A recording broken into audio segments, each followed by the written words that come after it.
부활주일은 예수님께서 부활하신 날, 다시 살아나신 날을 기념하여 우리가 함께 예배하는 그러한 주일입니다. 우리가 함께 보고 있는 이 본문은요, 그 부활하셨을 때 그 새벽에 어떤 일이 일어났는가 하는 것을 우리에게 이제 알려주고 있는데요. 여기에 여인들이 주인공으로 등장을 하는 모습을 볼 수 있습니다. 이 여인들의 이름이 우리에게 소개가 되고 있습니다. 10절을 보시게 되면 막달라 마리아, 요한나, 야고보의 모친 마리아, 그리고 그들과 함께한 다른 여자들도 있었다. 이렇게 소개를 하고 있습니다. 예수님께서 십자가에 못 박혀 죽으시고 무덤에 안치가 되었을 때 그 무덤을 제일 먼저 찾은 사람이 이 여인들입니다. 예수님의 장례를 제대로 치르기 위해서 찾은 건데요. 1절을 보시게 되면 안식 후 첫날 새벽에 이 여자들이 그 준비한 향품을 가지고 무덤에 갔다, 이렇게 돼 있죠. 향품을 가지고 갔다, 이 말은요, 금요일에 예수님이 돌아가셨거든요. 그런데 금요일 저녁 6시부터가 안식일이 시작이 돼요. 그 직전에 예수님의 시체가 이제 내려왔거든요. 그러다 보니까 무덤에 안치하는데 장례를 제대로 치를 시간이 없었던 거예요. 왜냐하면 안식일에는 그런 일을 하면 안 되거든요. 그러다 보니까 일단 대충 옮겨다 놓고 이제 안식일이 끝나면 제대로 장례를 치러야 되겠다 하는 마음을 가지고 이 여인들이 향품을 가지고 이제 찾게 된 것입니다. 그런데 정작 안식일이 끝나자마자 그 다음날 새벽같이 찾아왔는데 무덤에 돌문이 열려 있는 거예요. 이제 그 유대인들의 그 무덤은 이렇게 동굴처럼 파서 그 앞을 돌문으로 막아놓는 그런 형태인데 그 돌문이 열려 있고 들어가 보니까 예수님의 시신을 발견할 수가 없는 거죠. 2절을 한번 보십시오. 돌이 무덤에서 굴려 옮겨진 것을 보고 3절에 들어가니 주 예수의 시체가 보이지 아니하더라. 얼마나 놀랐을까요? 여인들이 느꼈던 감정을 오늘 본문에서 두 가지로 우리에게 들려주고 있는데, 하나는 근심했다는 것인데요. 4절 보시게 되면 이로 인하여 근심할 때에, 근심했다. 이 근심하다의 그 원어의 직역을 하면요, 혼란에 빠뜨리다, 당황스럽게 하다, 이런 뜻을 가지고 있어요. 예수님의 그 장례를 치르기 위해서 갔는데 시신이 안 보이니까 당연히 당황스럽죠. 혼란스러운 거지. 이게 어떻게 된 일이지? 이렇게 된 것입니다. 그런데 우리 이제 한국 성경은 근심했다로 번역을 해 놓았는데 이것도 뭐 그렇게 나쁜 번역은 아니라는 생각이 듭니다. 근심이 될 수밖에 없죠. 장사 치르려고 하는데 장례를 제대로 치르려고 하는데 시신이 없으니 얼마나 염려가 될 거예요. 이거 누가 훔쳐가길 했나, 아니면 누가 옮겼나, 왜 아무런 소식이 없지, 무슨 이유지, 이러한 근심이 있을 수밖에 없었던 것이죠. 그런가 하면 또 다른 감정이 그 여인들에게 찾아오는데 5절을 보시게 되면 여자들이 두려워 얼굴을 땅에 댔다. 그래서 두려운 마음이 지금 찾아온 것입니다. 어느 정도로 두렵냐? 얼굴을 땅에 댈 만큼, 얼굴을 들 수 없을 만큼 두려움에 떨게 된 것입니다. 그 이유가 4절 뒷부분에 보면 문득 찬란한 옷을 입은 두 사람이 곁에 섰는지라, 찬란한 옷을 입은 두 사람을 보게 되면서 두려움에 떨게 된 거예요. 이 두 사람은 우리 같은 사람이 아니고 천사입니다. 그러니까 여인들이 전혀 생각지도 못한 일이 벌어지게 됐잖아요. 예수님의 시신이 보이지 않아서 그것만 해도 지금 이게 어떻게 된 건가 하고 우왕좌왕하고 있는데 거기에 천사가 등장을 하게 되어지니까 이 초자연적인 현상을 목도하게 된 여인들이 두려움에 떨 수밖에 없죠. 두려움과 공포 가운데 휩싸이게 된 것입니다. 그런데 이 여인들이 그렇게 근심하고 두려움으로만 멈춰 있는 것이 아니라 대반전이 일어나게 돼요. 부활신앙으로 대전환이 일어나게 되는 것이 오늘 본문의 말씀이거든요. 어떻게 해서 혼란에 빠져 있는 여인들이, 또는 공포 가운데 두려움 가운데 있었던 여인들이 부활신앙으로 바뀔 수가 있었을까? 그 반전의 계기가 되는 것이 그 여인들을 만나준 천사들의 말이었습니다. 5절 이하를 보시게 되면 여자들이 두려워 얼굴을 땅에 대니 두 사람이 이르되, 천사들이 말하는 겁니다. 어찌하여 살아있는 자를 죽은 자 가운데서 찾느냐? 여기 계시지 않고 살아나셨느니라. 갈릴리에 계실 때 너희에게 어떻게 말씀하셨는지를 기억하라. 이르시기를 인자가 죄인의 손에 넘겨져 십자가에 못 박히고 제3일에 다시 살아나야 하리라 하셨느니라. 예수님이 하신 말씀을 들려주면서 그거 너희들 전에 듣지 않았느냐 하는 그 말씀을 천사들로부터 듣게 되었을 때에 이 여인들의 마음 가운데 모든 근심과 두려움이 사라지게 되고 부활신앙으로 재무장하게 되어지는 그런 일이 일어나게 된 것입니다. 그래서 오늘 이 부활주일에 우리는 본문을 통하여서 여인들이 가질 수 있었던 이 부활신앙의 특징이 어떤 것들인지 한 3가지 살펴보면서 오늘 이 시대에 나의 부활신앙을 점검하는 그런 계기가 될 수 있기를 바랍니다. 첫 번째 그 여인들의 부활신앙의 특징은 예수님의 말씀을 기억한 것입니다.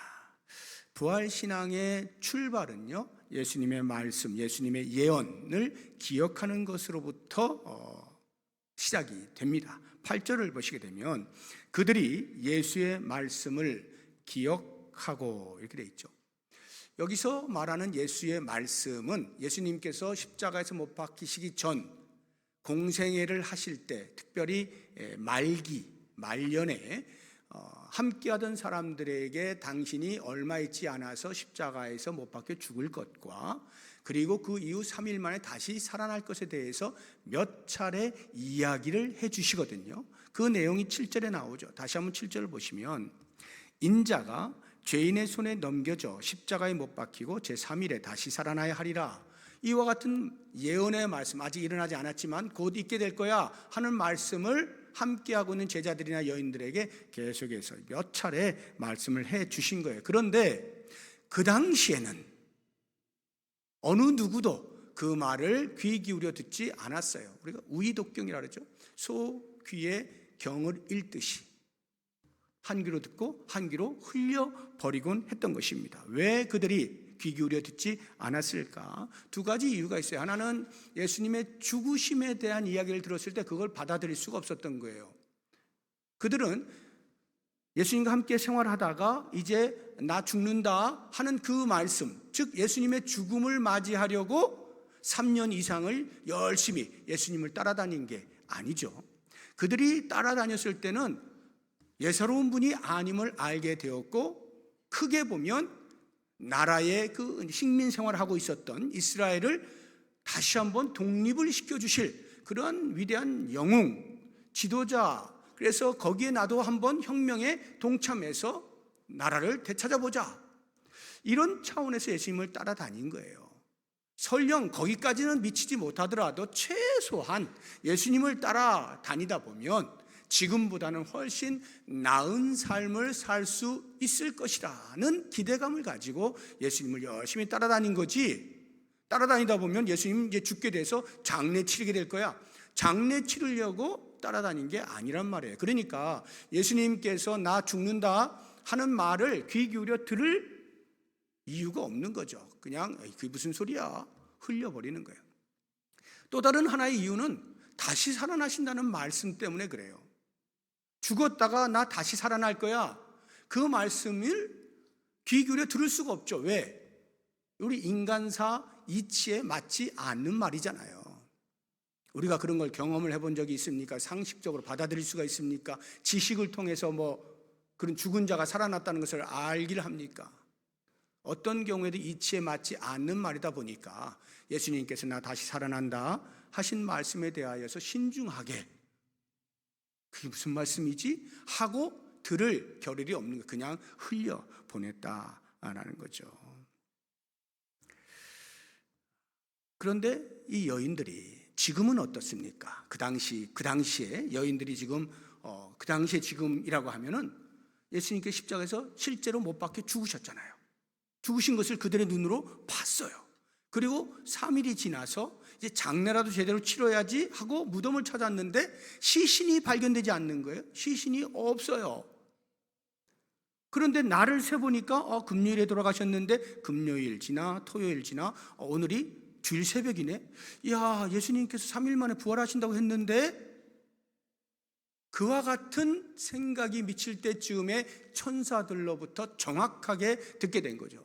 너희들, 예수님이 살아 계셨을 때 너희들에게 몇 번이나 이야기하지 않더냐? 십자가에 죽으시고 다시 부활하실 것에 대한 말씀을 해주시지 않았느냐? 하는 이야기를 천사들로부터 듣게 되었을 때 이 모든 일어난 일이 종합적으로 여인들의 머릿속에 들어오면서 판단을 하게 되는 거죠. 아하, 예수님께서 그 당시에 살아계셨을 때 예언했던 그 말씀이 실제로 실현이 되었구나 하는 것을 인지하게 된 것이죠.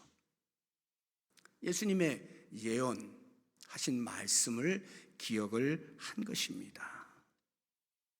부활신앙은 바로 이 기억으로부터 출발을 하는 거예요.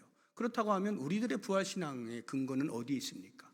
우리의 부활신앙의 근거, 여러분들의 부활신앙은 무엇에 근거하고 있습니까? 나의 이를 꽉 문 신념입니까? 예수님은 부활하셨어, 나는 믿어, 이렇게 해서 부활신앙이 생기는 건가요? 아니죠. 철저하게 성경에 기반하고 있잖아요. 성경이 그 이야기를 해주고 있잖아요. 성경 구약 신약 어디를 보아도요, 계속해서 예수님의 십자가 사건과 부활 사건이 기록이 되어 있어요. 그 당시의 여인들은요, 성경이 없었잖아요. 그리고 예수님이 십자가에 죽으신 사건을 과거로 두고 있었던 게 아니잖아요. 살아생전에 예언으로 주신 말씀, 그러니까 그걸 몇 번 듣기는 하였으나 소홀히 들을 수밖에 없었어요. 근데 우리들은요, 성경으로 우리에게 다가오고 있잖아요. 성경으로 언제든지 원하기만 하면 늘 읽을 수가 있고, 그 읽는 것을 통하여서 예수님의 십자가와 부활을 늘 보게 되는 거예요. 그런데 만약에 우리가 이 여인들처럼 말이죠, 성경을 접하기는 하는데 그냥 무심코 읽기만 하고 지나갔다라고 한다면 우리에게 부활신앙은 선명하지 않겠죠. 우리의 부활신앙이 선명하려면 어떻게 해야 돼요? 하나님의 말씀을 읽을 때 거기에서 등장하고 있는 그리스도의 십자가와 부활의 사건들을 볼 때마다 곱씹어야 되죠. 그 여인들이 기억을 하듯이 우리는 곱씹어야 되는 거죠. 묵상을 해야 되는 거예요. 예수님께서 바로 나를 위하여, 우리 인류를 위하여 십자가에서 죽으시고 이렇게 부활하셔서 참 소망을 주셨구나. 끊임없이 반복적으로 묵상하고 또 묵상할 때 그것이 우리에게 부활 신앙으로 자리매김할 수가 있게 된다 하는 것이에요. 두 번째로 이 여인들의 부활 신앙의 특징은요, 기억한 말씀을 믿었다는 데 있습니다. 기억에서 끝나지 않냐고 믿음으로 나아간 거예요. 그런데 오늘 본문의 말씀을 읽어보시게 되면 여인들의 믿음에 대해서 이야기하고 있는 부분을 단 한 군데도 한 절도 찾아볼 수가 없어요. 그럼에도 불구하고 제가 여인들의 믿음을 언급하고 있는 것은 제가 묵상하는 가운데에서 얼마든지 추론이 가능했기 때문에 말씀을 드리는 거예요. 8절을 한번 보세요. 그들이 예수의 말씀을 기억하고, 이렇게 나왔죠. 기억했어요, 여인들이. 그 다음에 9절을 보시게 되면 기억 후에 행동이 나오는데, 무덤에서 돌아가 이 모든 것을 11사도와 다른 모든 이에게 알렸다. 기억을 하고는 알렸어요. 이 두 절 사이에 가만히 묵상을 해보면 기억한 것이 행동으로, 알린다라고 하는 행동으로 나아가기 위하여서는 반드시 동력이 필요하다는 것을 알게 됩니다. 그 동력이 뭐냐? 믿음이에요. 믿음. 여인들에게 만약에 믿음이라고 하는 이 동력이 없었다고 한다면, 비록 예수님의 살아생전에 하셨던 말씀을 기억했을지라도 그것을 굳이 11사도들에게 전달할 이유가 없어요.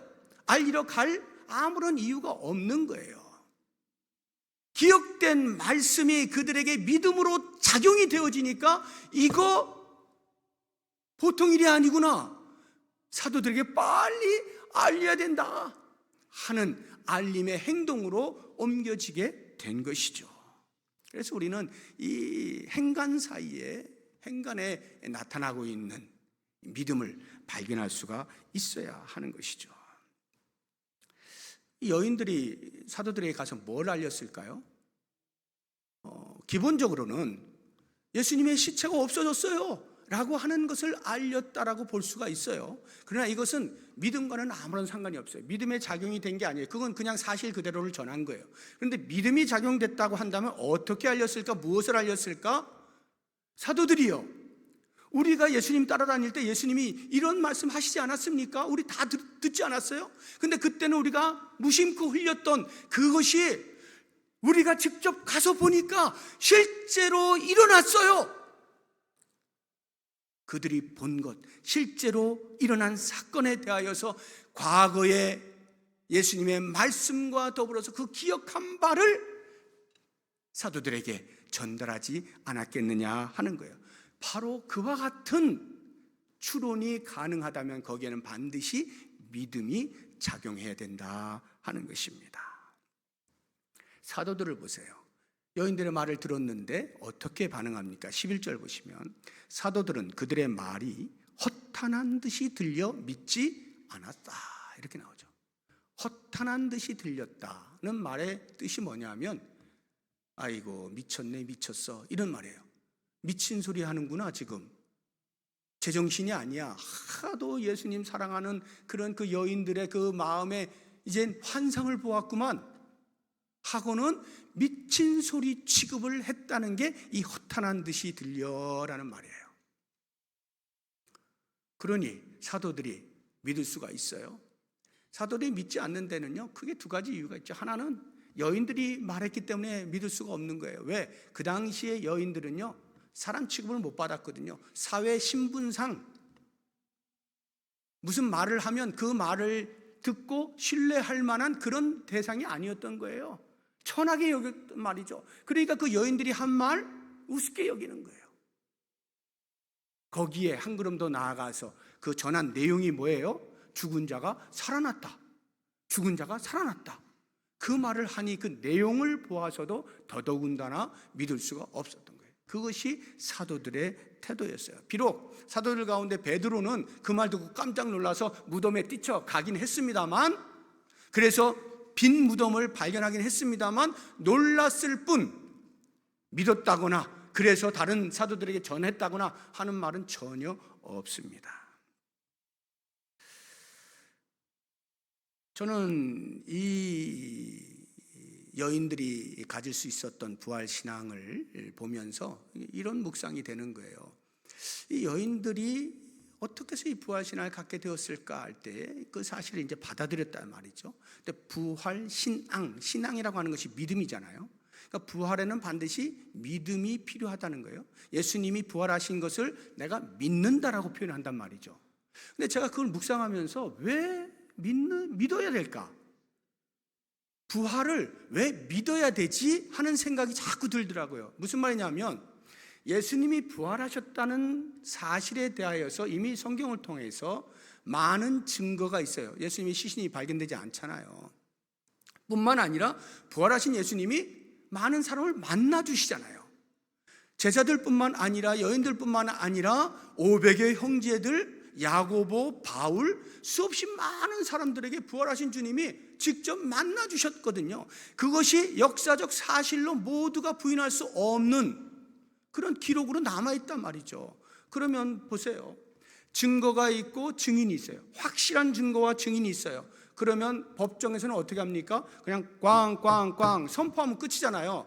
이 사람 이렇게 살펴보니 이러한 증거와 이러한 증인들을 통하여 죄가 없음이 발견되었습니다. 무죄 꽝꽝꽝 하면 그냥 무죄 끝나는 거예요. 그것을 이 사람 무죄구나 믿음으로 받아들여야지 할 필요가 없잖아요. 그냥 일어난 일 받아들이면 되는 거예요. 예수님의 부활은 일어난 일이에요. 그런데 왜 자꾸 부활 신앙이라고 말을 하느냐 이 말이죠. 왜 그것을 믿음으로 수납해야 된다라고 말을 하느냐. 거기에는 예수님이 부활하신 이 사건이 우리의 상식과 경험 너머에 있는 일이기 때문에 그런 거예요. 우리의 상식 너머에 있는 것, 이 예수님의 부활이 그 다음에도 계속해서 반복적으로 일어나는 일이 아니에요.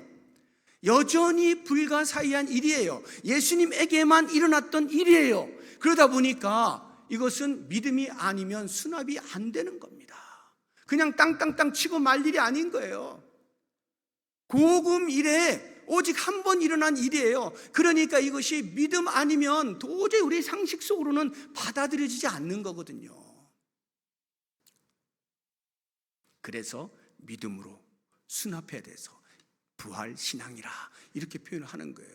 물론 신정통주의 신학에서는요, 내가 무엇인가 간절히 바라는 것이 있으면 그 바라는 것이 곧 나에게 진실로 다가온다, 이렇게 믿음을 설명하기도 해요. 지금 제가 말씀드리는 부활을 믿음으로 수납해야 된다라고 할 때 이 믿음은 그런 종류는 아닙니다. 사실이든 아니든 그냥 내가 간절히 바라서 예수님 살아났다고 말하면 좋겠어, 간절히 바라서 그것이 그냥 진실로 다가와 버린 그런 믿음이 아니고요, 역사적으로 일어난 사실이에요. 사실에 기반해요. 그럼에도 불구하고 믿음이 필요한 이유는 우리의 경험 너머에 있는 사건이기 때문에 그렇다 하는 것입니다. 그래서 우리는 끊임없이 예수님의 부활, 이것을 우리의 믿음으로 수납하고, 그래서 그 부활신앙에 단단히 묶여 있을 수 있어야 하는 것이죠. 이 여인들이 그런 믿음을 보여준 거예요.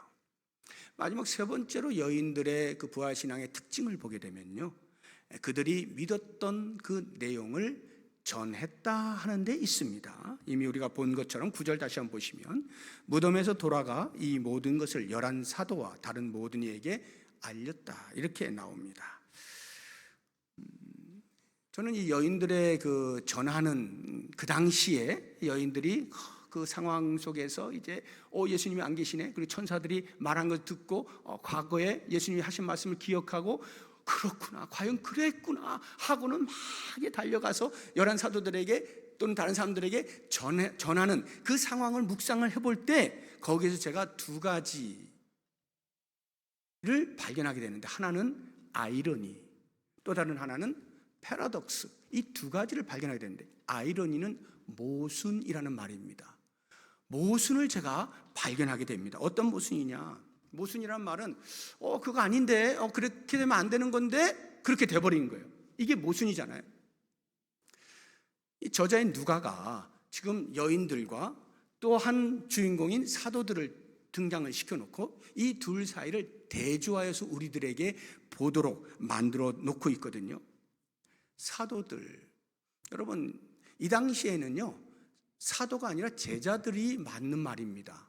사도라는 말은 예수님이 부활하시고 성령이 강림하셔서 그 이후부터 이 제자들이 사도들이 됩니다. 왜냐하면 그 사도라고 하는 말의 뜻이 갖고 있는 것이 있기 때문에 그래요. 그러니까 그 전까지는 그냥 제자들이 맞아요. 예수님의 제자들. 그런데 지금 이 당시에는 아직 성령이 임한 때가 아니란 말이죠. 그러니까 저자인 누가가 제자들 이렇게 기록을 해놓아야 되는데 왜 사도들이라고 굳이 더 있다가 있을 그 용어를 갖다가 썼을까 생각해 보면 의도가 있는 거예요. 그 의도가 뭐냐, 사도라는 말의 뜻을 보면 금방 알 수가 있어요. 이 사도를 헬라어로는 어파스톨로스라고 이렇게 불러요. 자막에 보시는 것처럼 이 어파스톨로스라고 하는 헬라어에서 영어 단어가 나옵니다. 그 영어가 어파슬이라고 하는 단어예요. 이 어파슬이 사도라는 뜻을 가지고 있어요. 그러면 이 어파스톨로스라고 하는 이 헬라어 그 원어가 갖는, 그러니까 사도라고 번역된 이 단어의 원 의미가 뭐냐, 보냄을 받은 자라는 뜻이에요. 보냄을 받은 자. 그러니까 사도하면 보냄을 받은 자예요. 누구로부터? 예수님으로부터. 어디로? 세상으로. 왜? 예수님의 십자가와 부활을 전하라고, 복음을 전하라고 그 사명을 부여하여서 예수님께서 제자들을 보내신 거예요. 이게 성령 강림 이후에 제자들이 본격적으로 보냄받은 자의 사명을 감당하지 않습니까? 그래서 그때부터 사도라 이렇게 부르는 거예요. 그런데 누가가 지금 이 여인들과 사도라고 명칭을 우리들에게 들려주면서 대조를 하고 있는데,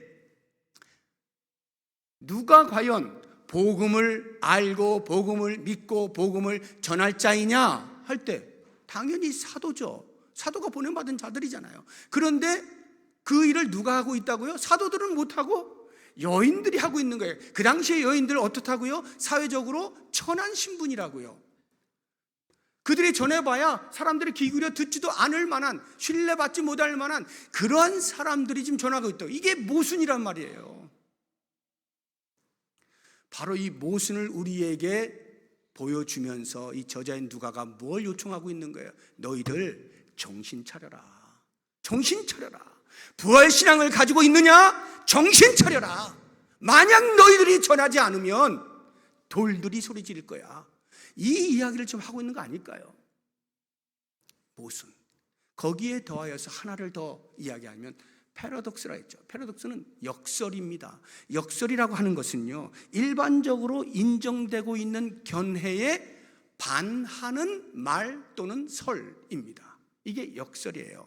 일반적으로 인정되고 있는 견해, 지금 제가 설명을 드린 것처럼 우리들의 일반적인 생각은 복음을 누가 전해야 돼요? 보냄받은 자, 사도들이 전해야 되잖아요. 이게 일반적인 우리의 생각이에요. 정설이에요, 이게. 그런데 누가는요, 지금 여인들이 전하고 있다라고 말을 하고 있잖아요. 그러면서 우리들에게 역설을 말하고 있는 거예요. 여러분들이 생각할 때는 사도들이 전해야 된다고 생각하십니까? 아니요. 여인들도 전할 수 있습니다. 과연 누가 전해야 됩니까? 부활신앙을 체험한 사람이, 부활신앙을 가지고 있는 사람이 복음을 전하는 것입니다. 이 이야기를 지금 해주고 있는 것이죠. 그래서 우리가 이 시대에 누가 전도자이냐, 누가 복음을 전해야 되느냐 할 때 물론 목사, 전도사들이 전해야 되죠. 그건 뭐 당연한 거예요. 그런데 그런 사람들에게만 맡겨도 되느냐? 아니요. 만약 여러분들이 오늘 이 부활주일에 나는 부활신앙으로 확고한 사람입니다 고백을 한다면 그 사람은 누구나 예외 없이 이 복음을 전할 사명을 갖게 되는 거예요. 마치 여인들이 참을 수 없는 영적인 욕구로 사도들을 향하여 나아가서 예수님 부활하셨다라고 이야기를 한 것처럼 말이죠. 우리들도 부활신앙으로 확고하다면 우리가 가는 곳, 우리가 만나는 사람 누구에게나 예수님의 부활을 증거할 수 있어야 되는 거예요. 저는 이와 같은 부활신앙이 당시 성경시대의 인물들뿐만 아니라 초대교회 그 다음 사람들, 그리고 지금 21세기를 사는 동안에 내려온 인간 역사 가운데 수없이 많은 우리의 신앙의 선조들이 계속하여 그리스도의 십자가와 부활을 증거함으로 그 부활의 신앙을 우리가 이어받고 있지 않습니까? 그래서 제가 지금 말을 하고 있는 거예요. 우리의 신앙의 선배들의 그 신앙, 부활 신앙을 본받읍시다 라고 말을 할 때 저는 또 하나의 소망이 있는 거죠. 우리의 다음 세대가 저와 같은 이야기를 할 때 우리의 신앙의 선배들의 부활신앙을 본받아 우리가 지금 더욱 열심히 부활신앙으로 살아갑시다 라고 누군가가 이야기를 할 때 바로 그 신앙의 선배라고 하는 부류 안에 내가 들어와 있어야 되지 않느냐 이 말이에요. 거기에 내 이름이 쏙 빠져 있으면 얼마나 부끄러워요. 앞으로 있게 되어질 우리의 다음 세대의 신앙의 선배로 있을 우리가 부활신앙의 삶을 제대로 살지 않아서 부끄럽게도 우리의 얼굴이 기억나지 않는다면 이 일을 어찌할 거예요? 그래서 저는 이 부활의 아침에 우리의 삶을 돌아보자는 거예요. 정말로 내가 부활신앙으로 무장되어 있는 사람인가? 그렇다고 한다면 내 안에 가두어두어서는 안 된다. 증인의 삶을 살아야 된다. 외쳐야 된다. 예수 그리스도의 십자가와 부활의 은혜, 소망을 외쳐야 된다. 스스로에게 다짐하시면서 그래서 우리의 다음 세대에 부끄럽지 않은 신앙의 선배로 결심할 수 있는 우리 모든 성도들 되시기를 주의 이름으로 축복합니다. 이 시간에 우리 잠시 말씀을 생각하면서 기도를 할 텐데 찬송을 한 곡 부르고 우리 기도하는 시간을 갖도록 하겠습니다. 우리 찬양대에서 또 이렇게 또 찬양을 준비해서 불러주셨던 찬양인데 우리 찬송가 171장을 보면 그 찬송이 과거에는 이제 복음성가로 이렇게 불려졌었는데 그 복음성가 가운데 많이 불려지는 것들이 찬송가 안에 들어왔거든요. 그 중에 하나가 이 곡이에요. 171장. 가사는 조금 그 복음성가 때 불렀던 그것과 좀 달라요. 개사가 되어 있습니다만 우리 찬송가 171장으로 우리 같이 부를 텐데 3절이 있습니다. 그래서 1, 2, 3절 후렴 전까지 쭉 부르시고 후렴은 3절 부르고 난 다음에 이제 한 번만 그렇게 한번 불러보도록 하겠습니다.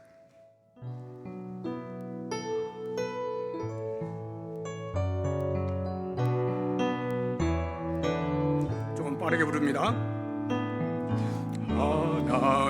하나님의 독생자 예수 날 위하여 오시었네.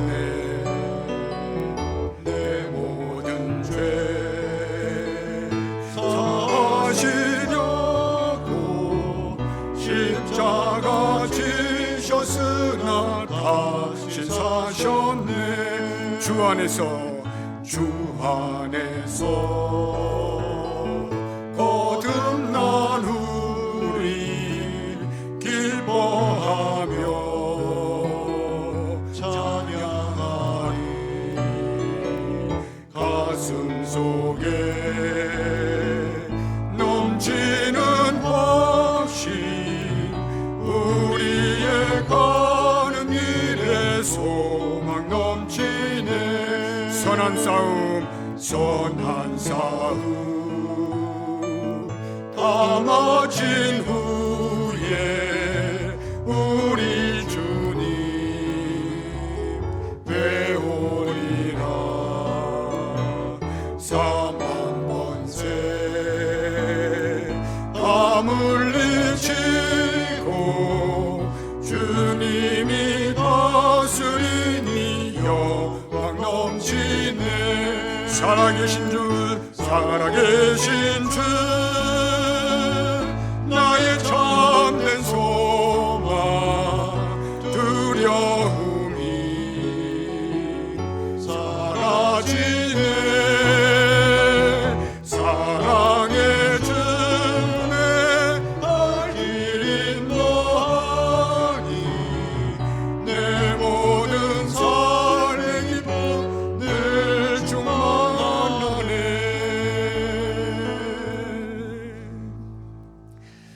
같이 기도하시는데 두 가지 질문을 드리겠습니다. 나는 확고한 부활 신앙으로 무장되어 있는가? 그리고 또 다른 하나는 나는 예수님의 십자가 은혜와 부활의 소망을 전하고 있는가?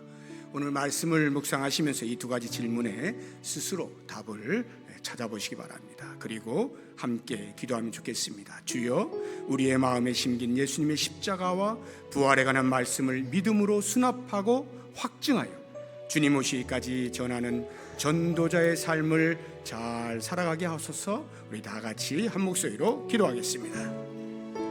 하나님 아버지, 감사합니다. 이 부활의 아침에 귀한 메시지를 주신 것 감사합니다. 무덤을 찾았던 여인들의 부활 신앙을 살펴보았습니다. 정과 의리와 도리로 찾았던 죽음의 무덤에서 살아나신 예수를 만나고 부활신앙으로 재무장하여서 온 천하에 복음을 증거하는 삶을 살았던 여인들처럼 이제 우리가 더 이상 죽은 예수님을 따르는 것 아니요 죽는 것 아니라 살아계신 예수님을 만나고 살아계신 예수님을 믿음으로 수납하면서 그 부활의 신앙으로 살아갈 수 있도록 도우시기를 원합니다. 조금도 흔들리지 않게 하여 주시고 성경이 말한 대로 듣고 깨닫고 묵상하면서 그 부활 신앙을 믿음으로 잘 간직하여서 우리가 만나는 누가 되었든 때를 얻든지 못 얻든지 말씀을 선포하며 살아갈 수 있는 우리가 될 수 있도록 도우시기를 원합니다. 우리가 경험하고 우리가 만나고 우리가 품고 있는 그리스도의 부활의 소망을 나 아닌 다른 사람들에게도 나누어 줄 수 있게 하시고 한 영혼에 대한 궁일의 마음을 품고 계시는 아버지의 마음을 따라서 만나는 사람마다 복음을 증거하여서 주님께로 인도해낼 수 있는 복의 통로로 살아갈 수 있는 우리 모두가 될 수 있도록 인도하여 주시옵소서. 예수님의 이름으로 기도드립니다. 아멘. 하나님 아버지 감사합니다. 예수님의 부활을 기념하는 이 부활주일 말씀을 통하여서 여인들의 신앙을 돌아보았습니다.